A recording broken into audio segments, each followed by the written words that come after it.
making. It was like a machine out here, harassment all the time, things left in front of my apartment, windows like outside the like the house turned apartments, like apartments within like kind of a row home, if you will. That's very city-like to have apartments like that. And also things left in front of my door inside, implying that someone who lived there were only 3 other apartments. At best, maybe 4 or 5 other tenants, depending on how many people were in the other apartments. Like there are 2 apartments that could hold like 2 or 3 people. So the 2 apartments on the first floor are studios and are designed mostly for 1, although the first tenants had 2, a married couple that lived behind me. Anyway, so it would imply either they were involved in harassing or someone got in somehow. The mailman had keys because our mailboxes were inside the house door, if you will. I don't know who else had keys other than anyone helping the landlord, the property owner. But that's the way life is when you're in an apartment. If you own something, you should be the only one with keys, other than whoever you trust, to enter your house should there be an emergency or something weird going on. So anyway,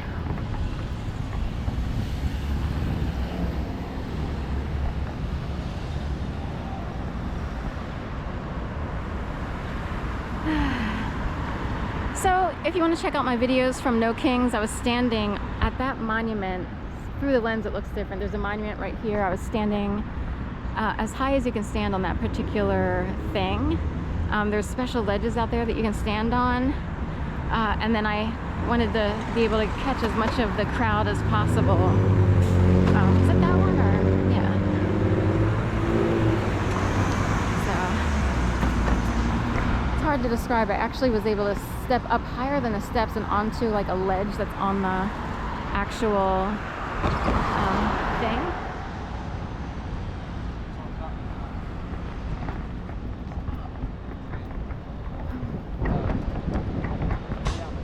A dry spot on it. It was kind of raining that day, but it's hard to see from here, but you can actually stand on the ledge.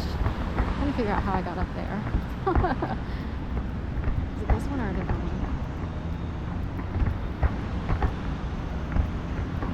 one? There's more of a ledge on the other side. Should we check it out?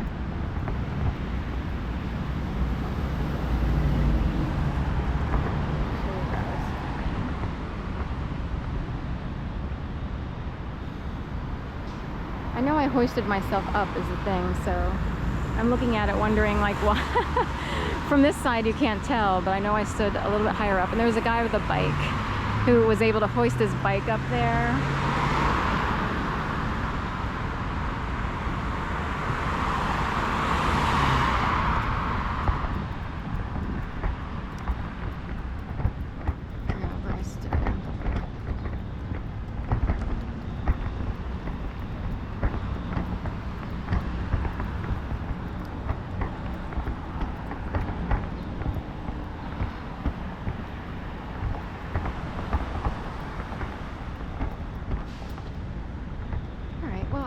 This was it. I guess it was these steps here. And I stood on this corner here.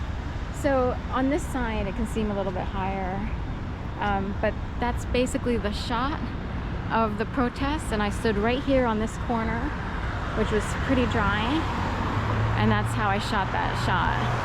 I saw someone standing here, and I was like, oh, that's a perfect place to stand to get a little bit elevated. It doesn't seem like much elevation when you're on the ground. Like today it doesn't, but anyway, technically it's a pretty good spot to stand in to get a little higher up bird's eye view. And I'm really happy with how it turned out, just because, you know, Ben Franklin Parkway was jam-packed with people. I was impressed with the turnout. I couldn't believe it, because it kind of rained on and off a little bit, like lightly. And I was like, what if people just don't feel like coming out? I, for some reason, am out of the loop of the vibe. Usually there's a vibe and it's like, oh, everybody's coming out for a protest, everybody's coming out for the... I am completely way out in another orbit at this point. It might be for protective services on some level to not be in the loop too much, because of what happened to me beginning in 2011, a form of harassment that's as if I exposed every bad industry in the nation. You know, it is that bad. You know, Dr. Phil, please help out. Oprah, hello, beef, you know. So it's in that realm: tobacco, dairy, and God knows what else. Whoops, you know, I don't know how I wound up in that position. So other than I did write an op-ed that was a little bit scathing back in the day regarding the pageant queen who was dethroned by Trump because she broke the rules. I think it was a little over the top in terms of how badly she was punished and publicly spanked. I was like, are you kidding? You know, get him on a catwalk in a two-piece. Come on already. Let him be judged and earn his money that way. Now, you know, I'm someone who isn't big on pageants being a form of, you know, income or an opportunity for women, but I realize, you know, it'll never change.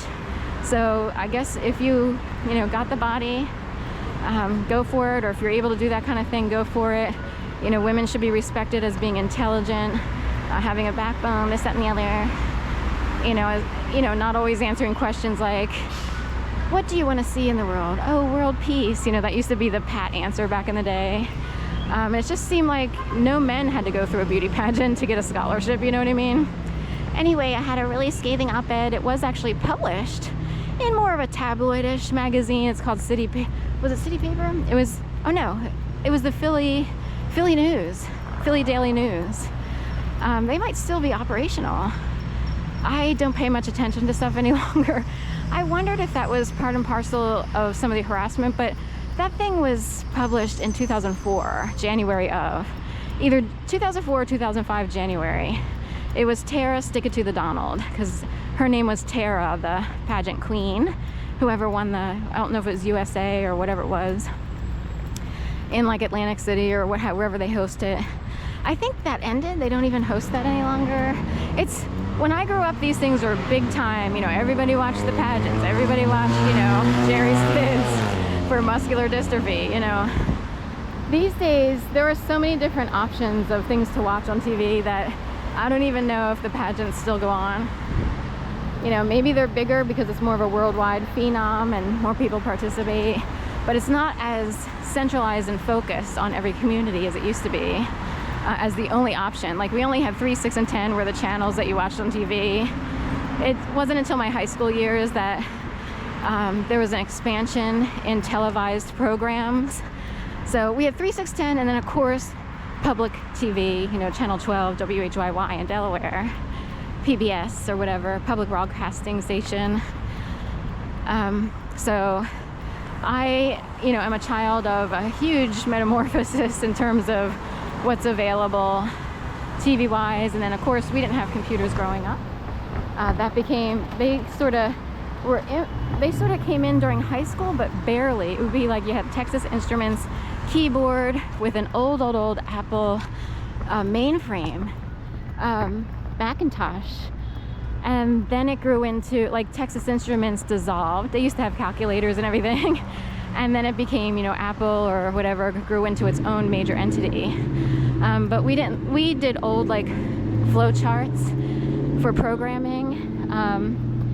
And then it wouldn't be until like my junior, senior year that they started emails online, but no graphics.